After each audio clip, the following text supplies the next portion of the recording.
Hi, welcome back to another episode of Records Ranked. I have another guest with me tonight on this episode, where we'll be ranking albums. This is my brother, Ruben, Yep.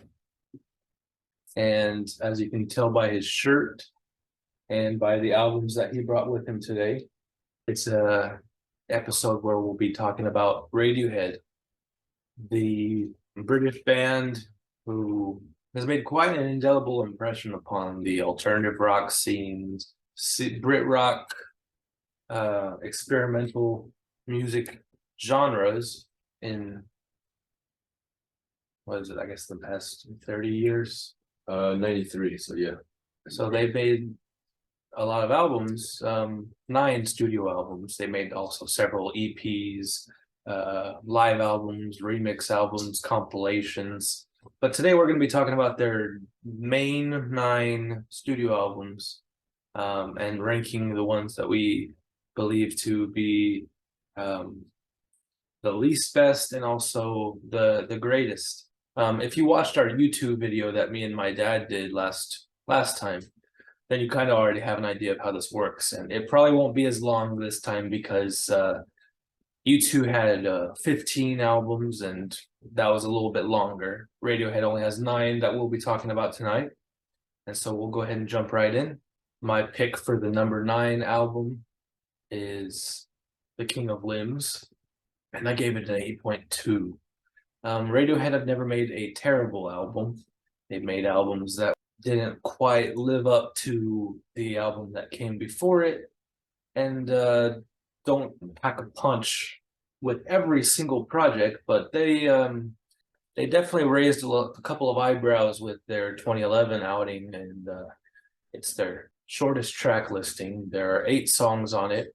The album's only about 37 minutes, and most of the instrumentals are made up of samples from, I believe it's older songs of theirs, part of their discography, where they returned with their usual producer Nigel Godrich, who's produced every album up until that point since I think 1996, 7. Same 5 members of the band since they started making music together at their British boys' school in the 80s. They definitely made a couple of, in my opinion, maybe some weaker moves with this album. Although there are some really standout good songs on it, but they're not quite as memorable as maybe some of their past works. Although I will say Lotus Flower is great, has a great memorable music video that spawned a lot of memes, and it still continues to be a fan favorite. Bloom is a great opener, in my opinion, and it kind of sets the mood for what the rest of the album is going to be like. But it does, because of its short running time, kind of fall short on overall deliveries. And so that's why it's my pick for, in what my opinion is their least best album. Yeah. For my number 9 pick, I picked their debut album, Pablo Honey, which is one of the only albums I don't have, which I don't mind. I don't really need it. But most bands probably don't usually find their sound with their first album, so I'll give it a pass for that. But some songs in here I thought were all right. I thought Creep and Ripcord are all right. Creep are their signature song, sadly, because they have so much better songs, but it is. And I thought that Creep is all right, but compared to some of their other songs, clearly it's worse than some of their recent stuff. But yeah, this one was just kind of mid, because it didn't have a lot of songs that stuck out to me. They all kind of just went on one note the whole time, pretty much. I felt like it was just some sort of grunge album, which Radiohead's not known for. So I didn't really care for it. Some of these songs in here I rated like a 5 and below. Well, some of them I gave 6s or 7s. So it's not horrible, but it's clearly not their best. But yeah, that's all I have to say about it, pretty much. That's fair, and that's a coincidence because my pick for my number 8 album is also Pablo Honey, which this year just turned 30 years old, and it's not surprising that it hasn't aged the best. It's not their worst album, but it has a lot of their weaker songs in their discography, Creep being one of them, in my opinion. There's a reason why this band doesn't like the song. And that's because it just doesn't represent like how far they've come. And almost as if to say that if this really is their biggest song and it's the only one that the band have made that anybody who hears the name Radiohead remembers from them, then it's a little unfortunate because the band have made such great strides in the industry and come all this way. And their very earliest single was the only song that anybody knows by them. Is unfortunate, but that isn't to say that it defines the album. I agree that a lot of the songs are pretty one note. I'll agree with Ruben on that, but there are some really interesting digs at what I imagine Tom York, who was only in his 20s at the time, was going through when they have their newfound fame from the single. They were in the spotlight a lot, and ultimately songs like Vegetable and Anyone Can Play Guitar kind of spitting in the face of maybe what a lot of people want to do with the band, that is maybe put them in a particular corner. Because anything, and I don't say this lightly, but anything that the band, in my opinion, has done following Pablo Honey is a testament to how the band can't really be put in one singular genre. They've changed their sound with each album, and we'll get into that more as the video goes along, but I'll just finish up my thoughts on their debut album by saying that it is interesting when you look back on it 30 years later to see just how far the band has come, where they've developed an even bigger following outside of the grunge camp, outside of the Britpop camp. They've shaped up to be quite a force to be reckoned with, and I don't think one song or one album that they made very early on in their career should define that. I gave the album an 8.4, by the way. Oh yeah, and I forgot to mention I gave Pablo only a 5.5. But yeah, it's funny to say that my number 8 is his number 9 with King of Limbs. This one I haven't heard as much as some of the other albums, and there's probably a good reason for that. It's just because it's, of course, not as good and not as listenable as some of the other albums. Its opening track, Bloom, I thought was not their best opening track, but there's some songs in here I really like Little by Little, and Lotus Flower, which are pretty decent songs. So if they can have 2 good songs on a crappy album, then I think that's pretty decent. And then some of these songs like Codex, I really like. And I remember hearing it on the movie Prisoners, the new live movie. And I thought that was really cool because I never really hear Radiohead songs in pop culture. So I thought that was really cool. There's one song in here in particular that I just hate. I hate the song Feral. It's tinny and weird, and it just has a nasty sound to it that I can't get into. I did not care for that song at all. But all in all, I think it's a decent album, and with 8 songs in about 36 minutes, it's not that bad. It doesn't stand with some of their other albums that are on this list. But all in all, I gave it a 6.3. I thought it was better, but still pretty bad. My number 7 pick is the band's 6th album. It came out in 2003. It's the one that Ruben is wearing on his shirt. It's very similar artwork that Stanley Donwood, the band's regular partner in crime, worked on. It was inspired by the layout of the city of Los Angeles and North Hollywood, where the band decided they would take a trip to and record the album called Hail to the Thief. And as you can tell by the title, it was a lot more bitingly critical of the current political goings-on that were taking place around the time that this album was recorded. It was right after 9/11. There was a presidential election coming up, and there was political turmoil going on in the UK, in the band's home country as well. So Tom York and the other four members of the band, Johnny Greenwood, Colin Greenwood, Ed O'Brien, and Philip Selway, wanted to tackle those themes in kind of an abstract way, but also it was a lot more on the nose than usual, with direct references to what the band experienced when they were in California, as well as the then U.S. President George Bush, what he was up to. And it becomes very apparent pretty early on that that's going to be the theme throughout the entire album. It's an album that I haven't gone to, pay a visit to very often, kind of like Ruben was saying with the King of Limbs. It's not one that I go back and forth to very often, but that's probably because there were other albums that came out in the 2000s that this is the band in their prime. They made some great albums. Hell to the Thief is a good album and a great period for the band.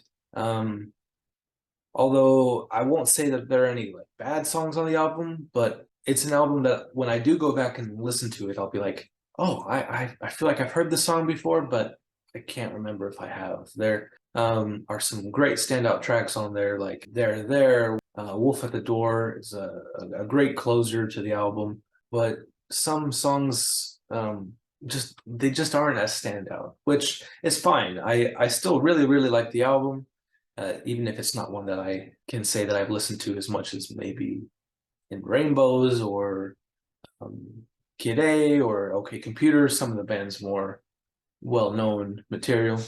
But I gave the album an 8.6 because it still does, sit very well with me overall. And, it's always interesting to look back and see what the band were up to 2 or 3 decades in the past. But that was my pick for my number 6 album. Yeah, my number 6 album is the exact same. That's right. Yeah. Yeah, We tied on that one. right. Yeah, Yeah, pretty cool. I got this CD exchange. The same day my mom bought it for me, so then I had 2 copies, which is pretty funny. This album, I feel, is where my rankings get better. I really like There. I think I ranked that perfect 10. Can't remember. I think I did. Yeah, I ranked that a perfect 10. The song seems so ethereal, and it feels like a sort of dreamscape of my own. And I really like some of the other songs, like Punch Up at a Wedding, and like Omar said, Where I End and You Begin, and then like Sail the Moon. Like there's some really great songs in here, but there's also some pretty weak songs, like We Suck Young Blood. That clapping part. I know. Oh, I love the clapping. I didn't mention it, but yeah, that is very nice, bare bones approach to the music. But yeah, I remember the first time I heard that, and I was just like, "What is this?" I didn't care for it then, and I don't care for it now. And The Gloaming, which I think they were originally going to go with the title The Gloaming for this album. I'm glad they withheld it because that's a lot better. And The Gloaming is just as bad as We Suck Young Blood. It's just not good. But also this song or this album, I think I've revisited probably just as much as other albums like OK Computer or In Rainbows. I've revisited this one a lot. But yeah, I think I gave it. Let me see what I gave it. I gave it a 7.3. Yeah, that's all I gotta say. well, that's super interesting that we tied on the same album on where we place it on our list, but we agreed on a lot of the same things and disagreed on a lot of the same things. Yeah, that's how it is because I should say I've been a big fan of the band ever since I was a sophomore in high school, and Ruben just graduated from high school, and you just recently got into the band, what, a year ago or so? A year ago. So every fan is different, but it's always cool to come together and see where you agree and where you don't. But with that, we'll move on to our number 6 pick. Well, my number 6 pick is the band's second album, The Bends, which came out in 1995.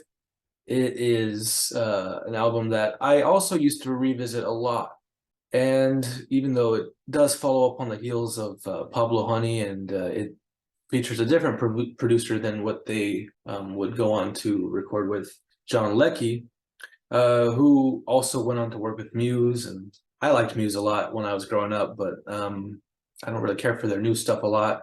And they would get a lot of harsh comparisons, not so favorable comparisons to Radiohead, saying that they were a Radiohead knockoff. And now you can see why, because they were both coming from a same school of thought of let's try to follow up this road that we've recently found ourselves on that takes us to fame. We got a big single out. Let's try to capitalize on that.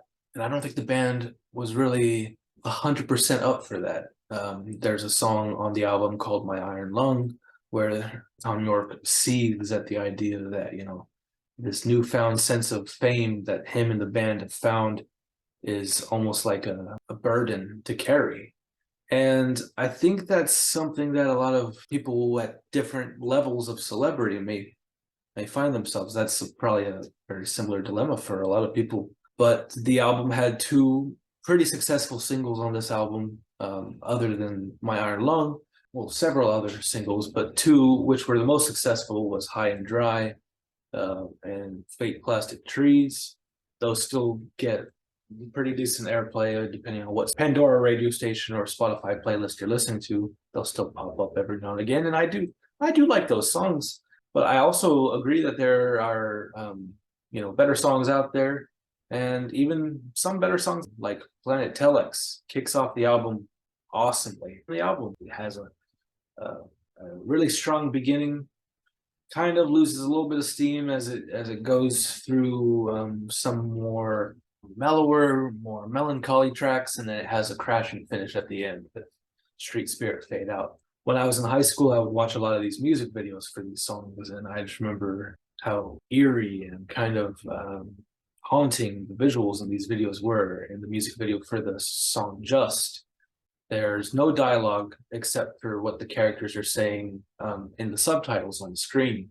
And there's a very ambiguous ending that I won't give it away, but I will say, if you're looking for kind of like an interesting, music video that came out amidst the VH1, MTV, just Britpop craze, when Oasis and Blur were battling for the top of the pops, something a little different from that, I say check out "Just" and the music video, and also the other songs from this album. You may find that you like them, because I do like this album, and I like it more than Pablo Honey, but not quite as much as what came after. And so that's why I'll say this album, "The Bends," is my sixth favorite album of the band Radiohead, and I gave it an 8.9 rating. My number six pick was Amnesiac, which I don't have. I wish I had it, but I wish I had it too. That's a great album. yeah, And I'll talk about it more later. But I only have the oh, you do have the Kid Amnesia. What was that, the 20th anniversary reissue, yeah. where they combined the two albums together as one. Yeah, it's pretty cool. I mean, I still wish I had the original one, but this will do it for now. Amnesiac is really good. There's a lot of good sounds coming from this album with "I Might Be Wrong" and "You and Who's Army" with the I don't know what it's called. It's like something with an O on this something. It sounds like music of the 40s, like from the Ink Spots or something like that, and I really like that. Pyramid Song is really good too. It's nice, soft song. "Life in a Glass House" is really, really good. I think it's one of their best closers. And "Knives Out," which is pretty good too. And I think "Knives Out" single, it has some of the best B-sides to any single of all time, with "Fog" or "Worrywart." I really like those ones. "Morning Bell" / Amnesiac is really good too. It's a rendition of "Morning Bell" from Kid A. It sounds pretty good. I don't know if it sounds as good, but it's pretty decent. But there are some weak songs in here, like "Dollars and Cents" and "Hunting Bears," which I like the "Dollars and Cents" version from the "I Might Be Wrong" live recordings better. I don't know if you've heard that one, but that's pretty good too. But there is So the songs on here that I don't care for at all, like Pull, Revolving Doors. I remember hearing it on the movie Scanner Darkly. That was in that movie, and I thought that was cool, but I wish they included other Radiohead songs in it. But I really liked Amnesiac. The ratio of better songs to bad songs is high here. So I really liked it. I gave Amnesiac a 7.4. And I thought it was really good. It was like I felt like it was a B-side to Kid A, but I really liked it. Thought there were some great sounds. They used some instruments in a different way that I thought was really good. But that's my 2 cents on that. So. That's your $2 upstairs. And with that, we were about halfway through our list with our number 5 pick. And I say that because we both had the same pick for number 5. And that's the band's most recent album, A Moon-Shaped Pool, which Ruben owns. I don't own it, but I love this album. And it's the first album that came out when I was actually an actual fan of Radiohead. I started getting into them around late 2015, early 2016 when I was a sophomore in high school. And one day, I remember seeing on a Facebook post or Instagram like fan page, some people got like a letter in the mail, and it was very cryptic and just came out of nowhere and had these lyrics from what turned out to be the opening track and the lead single from the album. It was called Burn the Witch, and it had some lyrics like shoot the messenger and something about sing a song of sixpence. And turned out that Radiohead was going to drop a new album in 3 days. And I was like, that's insane. That's crazy. I was really excited. And it was this viral marketing campaign that came with a stop motion animated video for the album that I believe it was Wicker Man inspired and a little bit of Postman Pat kind of influence on the stop motion. And it was different because I think most videos up to that point had included either Tom York or other members of the band, and people didn't really know what to make heads or tails of it. But then when the new album came out, I remember I didn't listen to it on streaming services right away or YouTube, other than the music videos that I did watch on YouTube. I listened to the album when it was streamed in its entirety on BBC Radio, and they would introduce each one of the songs and say, "This is Desert Island Disc. This song had been in the vault for years." Or Deck's Dark, or True Love Waits, the closer, which had been, only before then existed as a track on the live album. I might be wrong, which Ruben had mentioned earlier, in an acoustic solo rendition performed by Tom York. And so it was really cool to see all these songs that had been hinted at or rumored to exist that were finally released on a physical studio album. It was also the last album that Tom York and the band would make, not just up until now, but before his wife Rachel Owen passed away of cancer. And it was written around the time that they were going through a separation. So it's kind of like a heartbreak album. It's very somber and very melancholy in tone. And I think my only flaw, if there had to be one flaw with the album that I had, was there was this 16-year-old version of me that was so hyped to hear new Radiohead music that I don't think I was expecting the album to be so dreary and depressing. You know, I was expecting something a little bit more hard hitting, hard rocking. You know, we hadn't gotten something like that since In Rainbows, a song that was very guitar driven and very fast moving. Not to say that this album is a bad album at all. I actually gave it a 9.1. It's one of my favorite things that the band have done in recent memory, and it's their first great album since I can remember. If you're going into this album and expecting it to be a very sad album, then you'd be right, because a lot of the Radiohead memes that people make are like, oh, this is the saddest album. And I don't know if it's the saddest album, but it's definitely one of the more gut-wrenching, you know, ripping your heart out albums that you'll probably hear from the band. Not to say that's a bad thing, but it definitely you know, shows that the band are always willing to move and bob and weave with the punches that come. And that was one thing that I guess was very personal to Tom York, and he decided that him and the band would make an album in that vein. So, but Ruben also ranked the album as his number 5 pick, so I'll let him talk about it in his own words. Yeah, I picked the same album. It's fine. But yeah, I really like this album. I think that this album was probably the third album that I had bought from the discography. I had listened to this one right after OK Computer, so I was pretty confused on why it was kind of somber and dreary. Yeah, I remember yeah, I took a car trip down south, and I decided to put this one in. And I had only listened to 3 songs on it beforehand, but I tried to listen to the whole thing, and I got through it, and I think I liked it more and more afterwards. And I think it grows on me every time I listen to it. So it'll probably climb my rankings, maybe. But I really love the song "Burn the Witch." That, like Omar mentioned, that music video really stood out to Radiohead's other music videos. Daydreaming, which is pretty good. It had a good music video too, directed by Paul Thomas Anderson. Paul Thomas Anderson is one of my favorite filmmakers, and it's really cool to see the marriage of his talents with the talents of the band. They collaborated a lot, and Johnny Greenwood's made some of his film soundtracks too. Mm-hmm. I really like the song "True Love Waits." I think it would be a 10 if they kept the original. I might be wrong, live recordings version.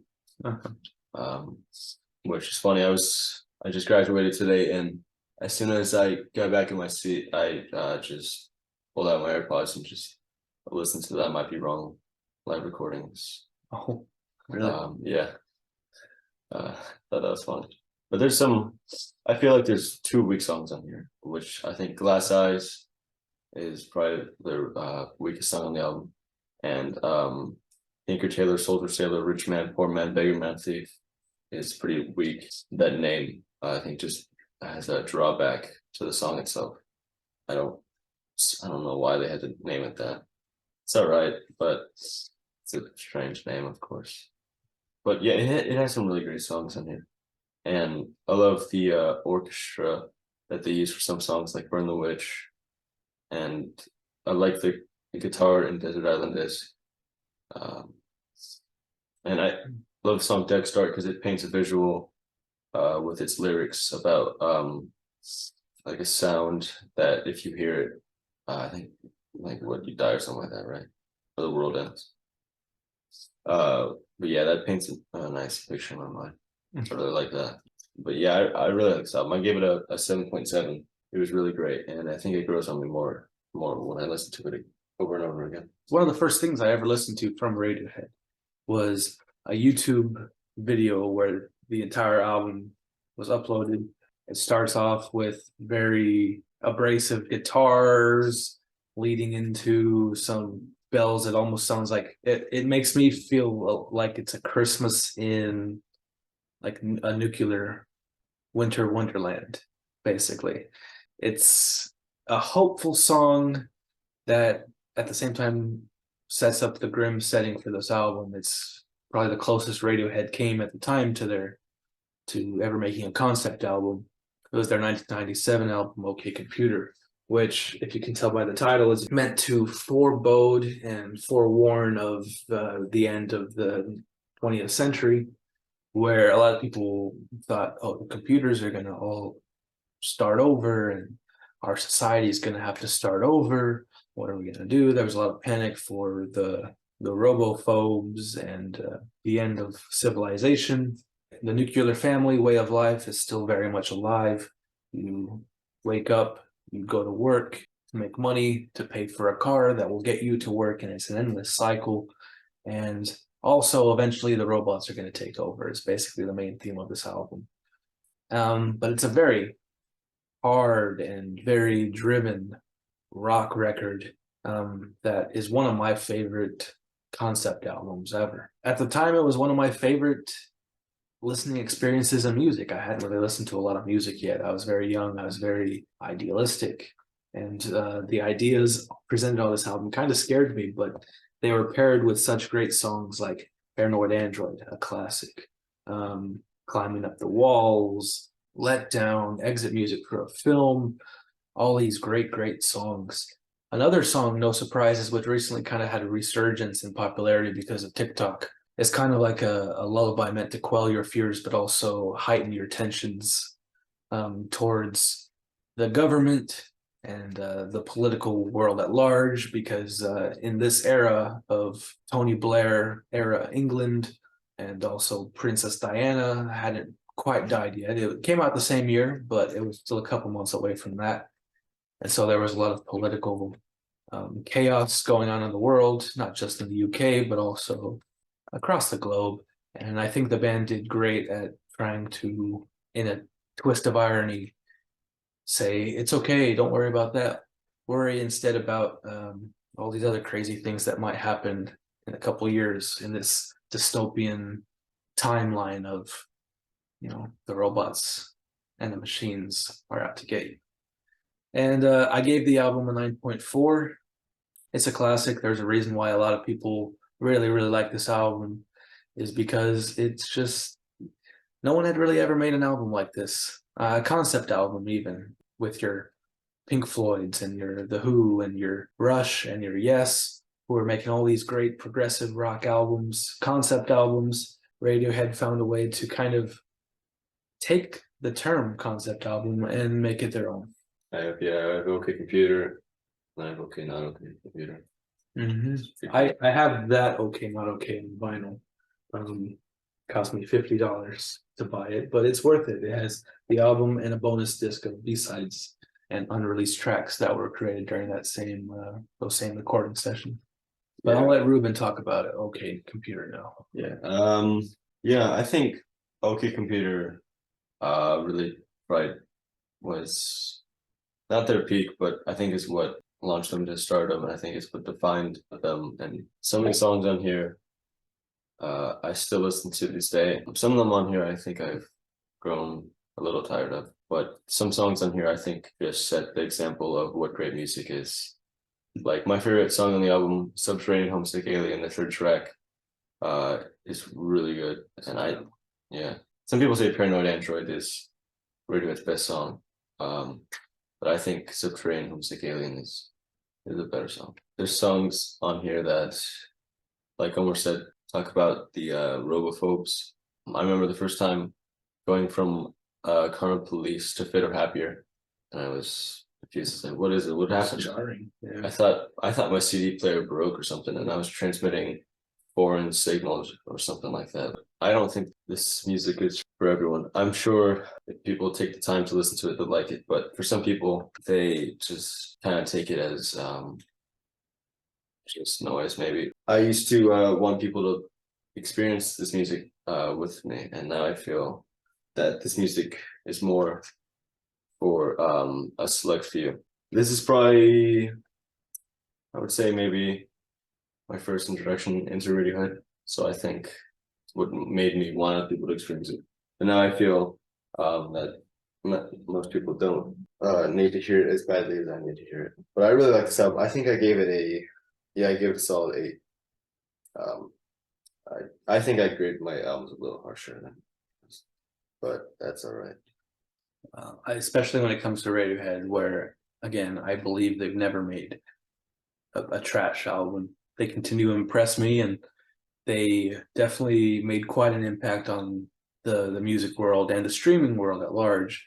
10 years after this album came out, the band was kind of in a state of stasis. They were about to part ways with EMI, the record label who had helped release most of their music. And they decided, what if we just dropped our album, I don't know, a random day, October 10th, 2007, for instance, and decided, let's just let the people pay what they want to listen to it.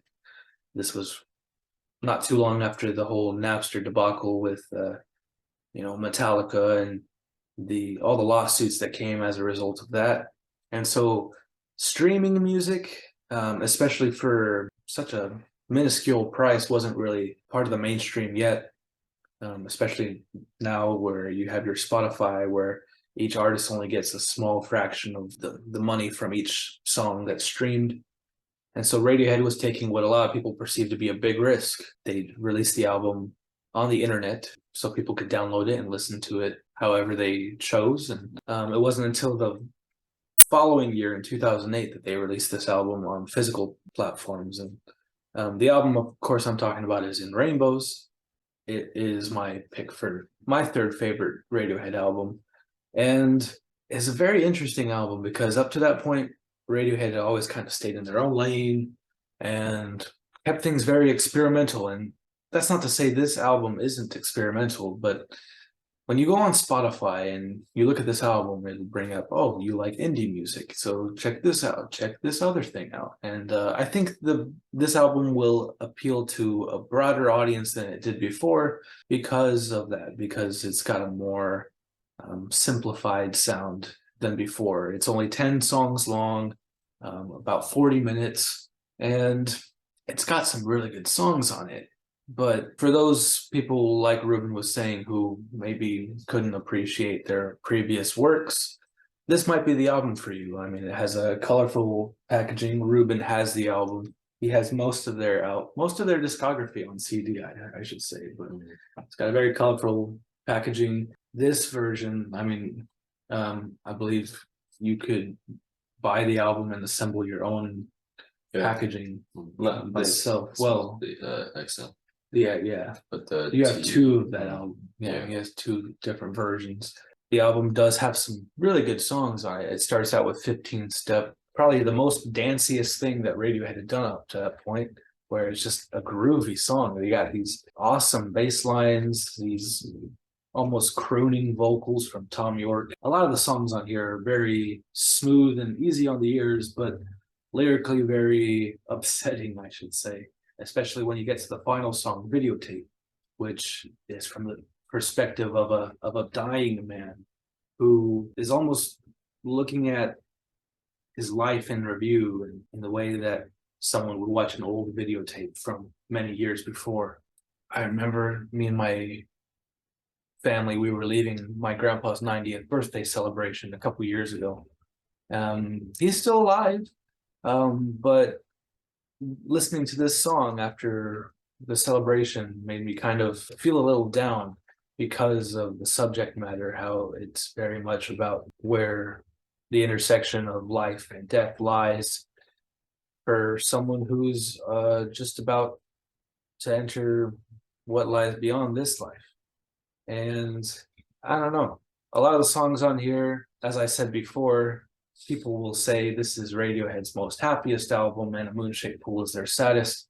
But that's really up to the listener to decide, because while this album is very accessible, still the same old moody Radiohead and very complex and somewhat dark lyrics on here. But it might be relaxing for some. I remember I would ride the bus home from school, the city bus that goes through the bad parts of town. And songs like Reckoner, Nude, and Weird Fishes would kind of calm me in little ways where the album's almost therapeutic in a sense. And I should say, this album actually tied. I gave this album a 9.5, and I also gave my number two pick a 9.5.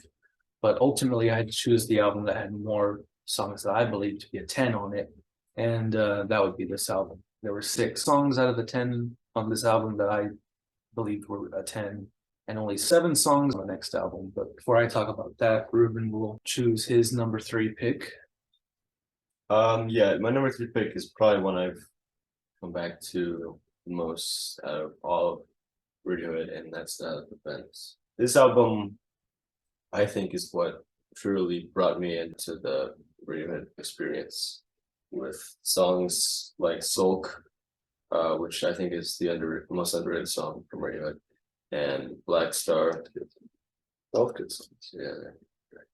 The Bends, the song, not the actual album, and probably My Iron Lung, which I think some people look down upon, but I really like this one. Well, I was recommended this album by my friend, who she didn't care too much for Radiohead, but she said that she really liked this album, and I think everyone I've met that's liked Radiohead said this is a great album. This one and In Rainbows, I think everyone says are their go-to albums for Radiohead. But there are also people who don't listen to the other albums, which doesn't make much sense to me. But they say this is a good album, and I think most people will agree on that.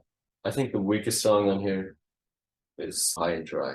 I know it's one of their most known songs, but I think over time it starts to lose its shiny coat.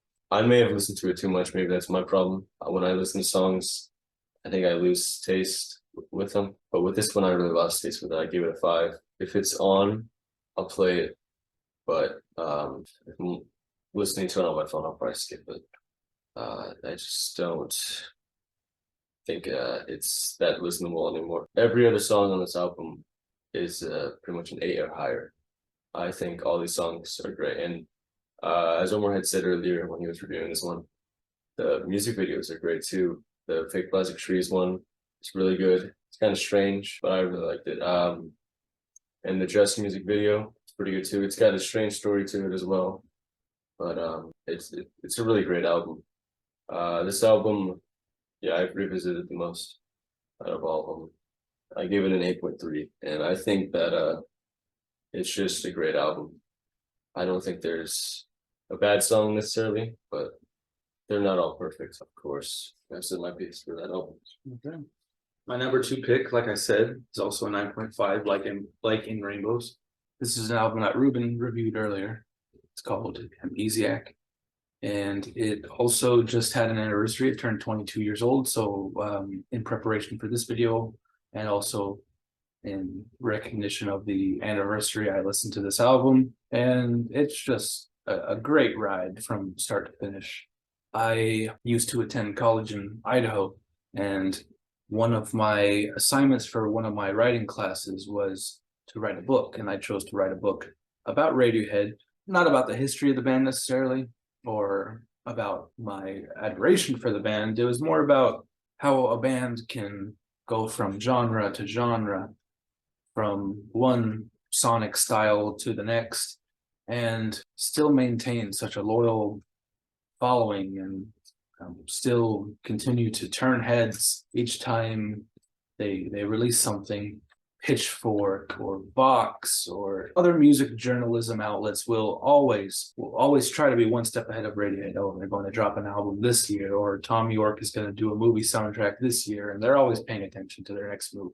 And how is it that one band composed of 5 people from the time they formed until now, they've stuck together, making classic album after classic album, still continue to enchant music listeners and music journalists? And when I pitched this idea to my professor for my short book, which I never did finish writing because I dropped the class, he told me he was a Radiohead fan as well, and he told me he had seen them live, and told me that one of the songs that he enjoyed most from the band was off this album. It was the opener, Packed Like Sardines in a Crushed Tin Box. He has to remind me sometimes because the album titles or the song title is pretty long and spelled kind of funny, and sometimes I forget if it's Crushed Like Sardines or Packed Like Sardines. Yeah, you get the picture.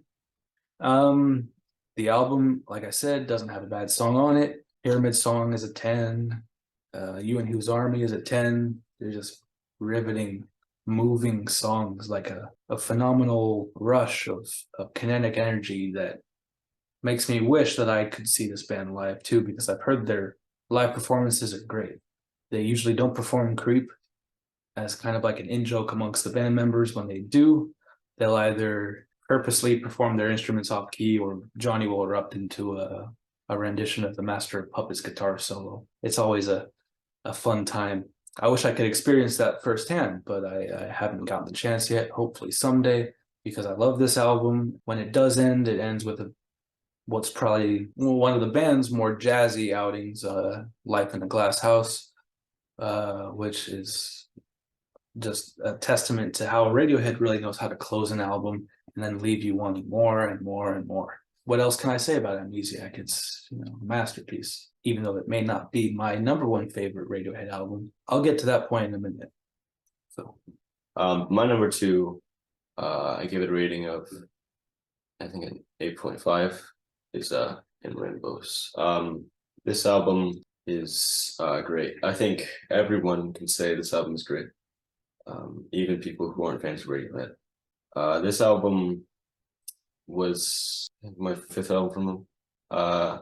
think their first two songs are just okay. I think they're as good as some of the alright songs from the band's songs like Nude, which is really good and cracked the charts again.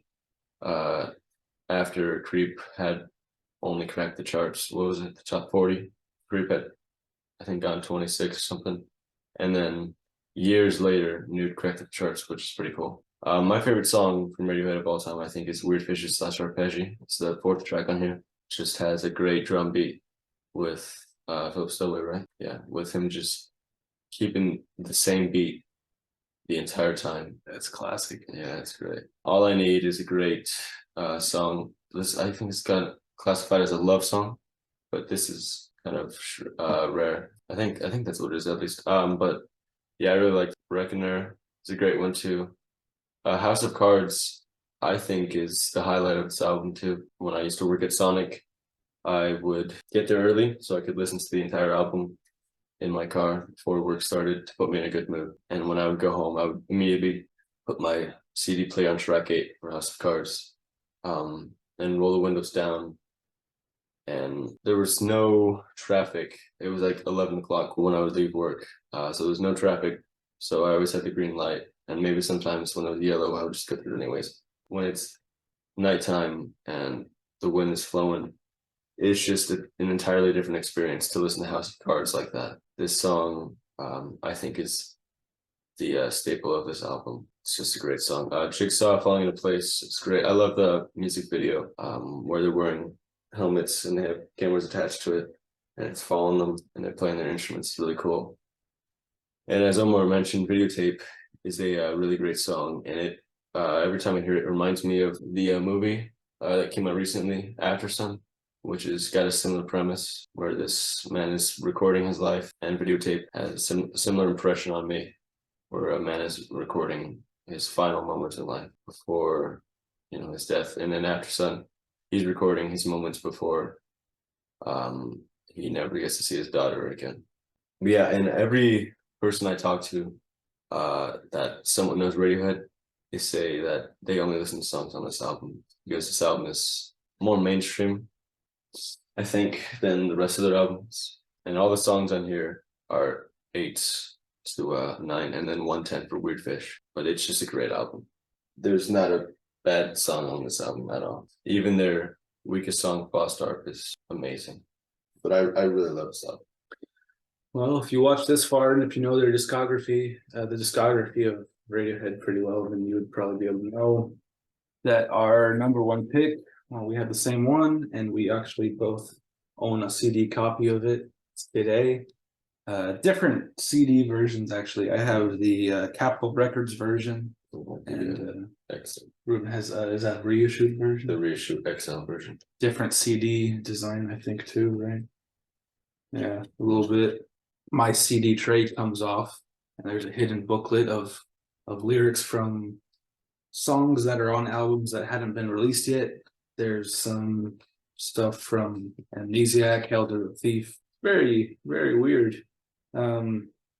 Pretty frightening artwork. There's like a teddy bear shooting AKs and like Frankenstein people. But I love this album. I guess I'll talk about it a little bit first, and then he will talk about it, and then after that we'll conclude the video. Kid A is Radiohead's best album, in my opinion, for a reason. It shocked a lot of people, and it was their least commercial output to date when it was released in 2000. A lot of people were expecting another epic magnum opus like OK Computer, and instead they were like, what if we, instead of releasing single and instead of releasing music videos, we just put a bunch of short animations of a teddy bear with jagged teeth on people's TV screens in the middle of the night. And that's what they did. And a lot of people didn't know what to make of it. They heard probably the beep bloop blips on the title track, which is featured on an episode of The Sopranos, and Everything in Its Right Place, which was, I believe, featured on the Vanilla Sky soundtrack. So in a way, it was pretty put out there reasonably in the mainstream as kind of a viral marketing campaign, I guess you could say, where people were like, I see what this is, but I don't know what it is. And the national anthem, again, one of their more jazzy tracks, but very complex, very avant-garde, very all over the place. I love it though. I love this track listing from start to finish. There's not a bad song on it. You've either got a 9 or a 10 on it. Very experimental, very out there for Radiohead at the time. But now when people listen to Radiohead and they think of experimental, they'll probably think of this album. At least the experimental side of the band. And it's also the album that almost broke up the band because of just how chaotic the recording sessions are. Tom York had writer's block, and they were going to release a double album. It was going to be this album and Amnesiac together, but they ultimately decided to release the albums a couple months apart from each other in 2 different years, and ultimately brought the band into the 21st century after everyone was scared that the machines were going to take over after listening to OK Computer. They heard this album and probably thought that the band had turned into machines themselves when they heard the electronic instrumentation. Motion picture soundtrack ultimately concludes the album. It's a beautiful organ piece that still haunts me to this day. I used to listen to the album as a high schooler on YouTube. There was an album stream that included the acoustic live version of True Love Waits at the end. I used to always think that that was like the hidden track on the album. And I think that's, if I had to say that was the only flaw of the record, that I wish that song would have been on the album instead of us having to wait several years for it to be released in its true album closer form on Moonshaped Pool. Then let that be it, because other than that, I don't think there's anything wrong with this album. And that's why it's my number 1 pick. And I gave it a 9.6. Yeah, that's funny. I gave it 9.6 as well. Gave it the same rating. How about that? Yeah, I think I've listened to this one probably too much to the point where my tray is so broken, just Slips right out. yeah, it falls right out without me applying any pressure to it. But yeah, this is probably their magnum opus. Yeah, like Omar said, it doesn't have a dull track. They're all 9s and 10s in my opinion. I think I only rated 3 of these songs a 9, while the rest are rated 10s. It's almost perfect, I think. But I remember, I think this was my 3rd rated album I bought, and I had just listened to the bands and OK Computer, and then I was ready to listen to another album, and I made the same decision as everyone else in 2000, and listened to this one right after OK Computer. And this turned out to be probably one of the biggest left turns in music history, with its huge division from what OK Computer was and what Kid A is. And I remember I bought this album with another album. I bought The Color and Shape by Foo Fighters when I used to like rock as much as I like alternative now. And I was like, oh wow, that was a great album. That was a really good album. And then I listened to this one and I was just entirely confused at where and when Radiohead went wrong. I think I stopped after the 3rd track, which I think was a big mistake because one of the best tracks had disappeared completely as the 4th track. And I think if I listened to that one, I may have been enticed into it again. But yeah, it was very confusing to me. And I think now I listened to it again to like a month later, I played it, and then it just grew on me and grew on me and grew on me. And now it's my favorite album of all time. One of my favorite songs on the album, Optimistic, is not at all irony. It's just this album just produces so much enthusiasm for me, and it just almost completes me. The song Idiotech, I remember I played it for a friend, and this album definitely is not for everyone. I played it for him and he hated it. He hated it just as much as I hated it the first time. And then he told me, here's a good country song you should listen to. And he's just dead wrong. This album is just the best. There's nothing better than it in my opinion. It's just the perfect album. I could go on and on saying it's a perfect album, but I think I've said my piece.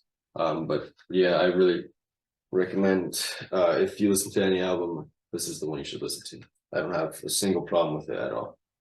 But I've said my piece. There you have it. It was the perfect album to end, perfect video, maybe almost perfect, and near perfect legacy for one of our favorite rock bands. Again, they're kind of a weird band. They have this reputation of, just kind of doing some weird stuff and making music do some weird things. I mean, they're the ones that create this music and play some notes, play some instruments that you've probably never even heard before. And with a band like Radiohead, who is able to pioneer not just a genre, but jump from genre to genre to genre, like I said before, they've done us music lovers a real solid by giving us something that takes us out of our comfort zone, gets us outside of our normal coloring book lines, and gets us to experience music in a different way. And we hope that all the music lovers out there that are watching this video will also journey outside their comfort zone and find something new and entertaining and engaging, because you may just end up loving it just like we did. We didn't think we would ever be the Radiohead fans that we are today, but that's where life has brought us. And I guess I don't know if you want to say anything else. Yeah, so one thing, while reviewing this album, Moonshaped Polar, the latest album, I think that if they were to stop making music, hopefully not, if they were, I think they ended it right. Their discography is great and there are some sour notes, but I think this is the perfect note to end off with, is this album. I would be a little sad if they stopped making music, but at the same time, I think they did it right by ending off with this album. And we still got The Smile, Tom York and Johnny Greenwood's side project. They're on tour right now, so even if I don't get to see Radiohead live, maybe I could at least see them live. I'm sure that would be great. All the members are currently doing different solo projects in some capacity, so we understand it's not probably going to happen tomorrow, but the next time Radiohead puts out an album, we could probably update y'all with how that album comes out in our ranks. I know with the last video, U2, they did have a new album coming out. Me and my dad both got to listen to that album, and it was all right. It was decent. I mean, it was 3 hours worth of new recordings with the same U2 songs with different lyrics and different instrumentation. Again, that was episode 1 of our series, Records Ranked. So if you haven't yet, then please do go check that out, and we'll keep y'all in the loop with updates as to when new videos are coming out, because we do want to continue to do this series. And I appreciate having my brother Ruben here on today's episode. So we'll close things out. And hope y'all have a good night. Yeah. Appreciate the views and appreciate the love. So thank y'all.